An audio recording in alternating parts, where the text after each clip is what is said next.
Marketing has the luxury of getting away with sending huge emails with 15 bullet points and using words like transparency and synergy and all that stuff. Sales, I need to figure out, what can I put on one scroll on an iPhone? What can I say in 10 seconds when somebody says go? And that is not the elevator pitch. And so I've been working on this messaging equation here that actually aligns sales, marketing, and everybody else. And it starts with a persona, okay? So call it CIOs in healthcare. Then we got to educate ourselves on what are the triggers. We all hear triggers, open up new office. Like, what are triggers that are most relevant to that persona?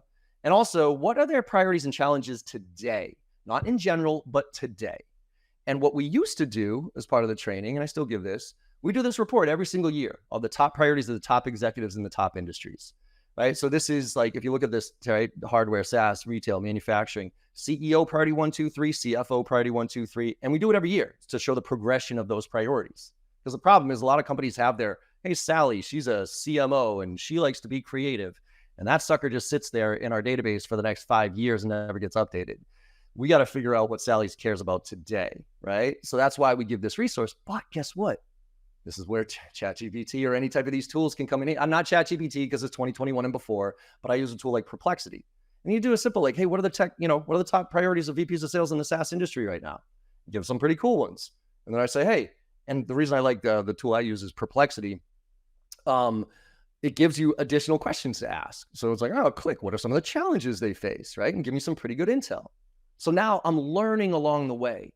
As a rep, I don't like just have marketing give me messaging, because when they just give me messaging, I'm just going to push play and act like a robot, right?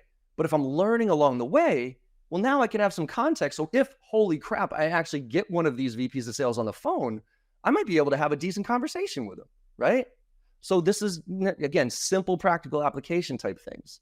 And then you get to the point where you want to identify a component of your solution. So for me, I do sales training at the highest level, but I got 2 programs, filling the funnel, driving to close, right? And even within those, I got email, phone, social, contact strategy, negotiation, objection. So what component of my solution aligns with that trigger, priority, or challenge? If they applied it, what would the result be? And there's your message. So now I can come up with 2 types of messages: trigger-based messaging, so personalization, or persona-based messaging, which is relevance. Look, the holy grail of prospecting is personalization and relevance. But if you have me choose between personalization I'm doing relevance all day long. Just because I went to University of Maryland does not buy you any points these days, right? But I still get emails, hey, Jonas, you went to Maryland, go Terps. And then it hard cuts to some dumbass pitch that I could care less about.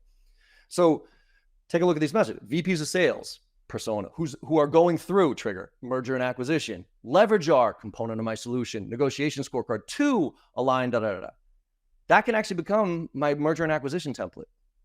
Or VPs of sales whose main priority is keeping the reps motivated and engaged. Now everybody's working from home. Leverage our live remote training to do this. I can call every VP of sales and say the same thing. And we then use this to feed the AI, because AI is going to scrape our website and come up with our marketing messaging, but it's not going to be nuanced enough to make those connections. If we can create this messaging using the team to do it so they can educate themselves along the way, we can feed the machines. And then their messaging can be a lot better.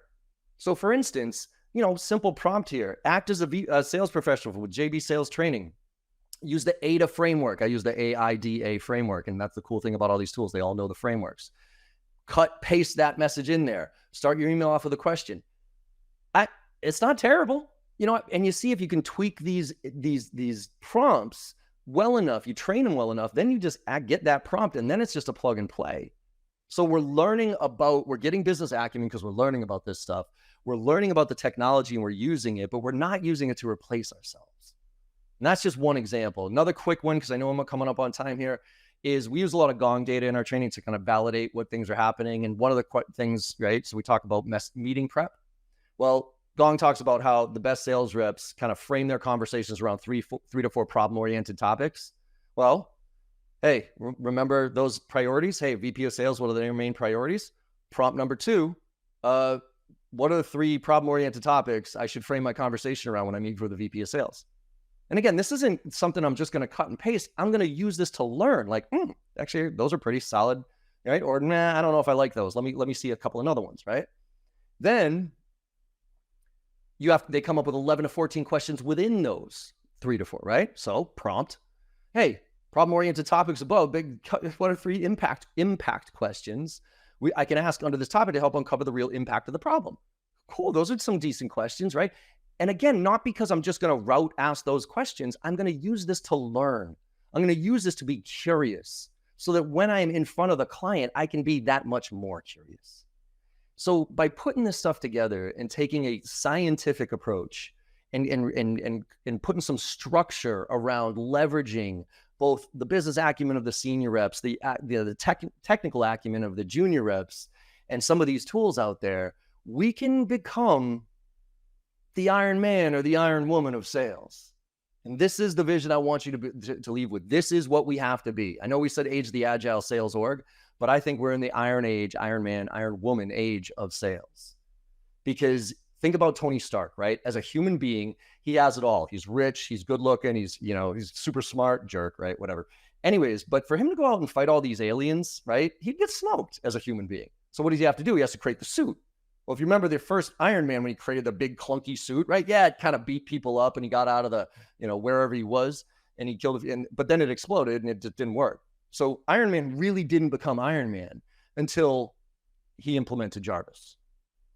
Then you have the human, the tech, the suit, and the AI, and you can go out there and whoop some ass. So with that, everybody, I know we kind of blasted through a lot of stuff here. I really appreciate you joining us. I beg you to be that 10% because I think this is Pareto's rule right here. 80% of us sales professionals who are just going through the motions are going to get smoked here. The 20% are going to make a massive difference, and there's going to be huge opportunity. And if any of you need any help with doing it, I put a bunch of resources in there. If you click the resources tab, there's my website, there's my LinkedIn page, there's my Instagram. I got a ton of free stuff out there, and you can always email me or hit me up on any of these resources. And it's been an absolute pleasure. I really appreciate Rev Genius being here and allowing me to have this conversation with y'all. So good luck up there. I don't know if we have any questions. I know I blasted through some stuff. Maybe I can hit some questions here.